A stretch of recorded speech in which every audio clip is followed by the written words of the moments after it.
చాలామంది ఒక రకంగా ఆందోళన చెందుతున్నారు. ట్రంప్ మన భారతదేశం పైన విపరీతమైన సుంకాలు విధించబోతున్నాడని. చూడండి అతని క్యారెక్టర్‌ని గనుక మనం అబ్జర్వ్ చేస్తే, అతను ఒక complete narcissist. Fastest finger first game లోపల ఆన్సర్ రాకున్నా గాని బజర్ నొక్కి నానా హంగామా చేసే వ్యక్తులుంటారు చూసారా? ఆ టైప్. తన ఇన్వాల్వ్‌మెంట్ ఏమీ లేని విషయాల లోపల కూడా క్రెడిట్ పొందుదామని చూసే వ్యక్తి. సెంటర్ ఆఫ్ ది అట్రాక్షన్ ఉండడానికి తహతహలాడే వ్యక్తి. 90s లోపల ట్రంప్ యొక్క రియల్ ఎస్టేట్ బిజినెస్ అనేది ఒక పీక్‌లకెళ్ళింది.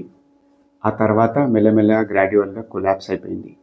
2000s వచ్చేవరకి తను బ్రతకడానికి ఒక రియాలిటీ షో హోస్ట్‌గా పనిచేసిండు.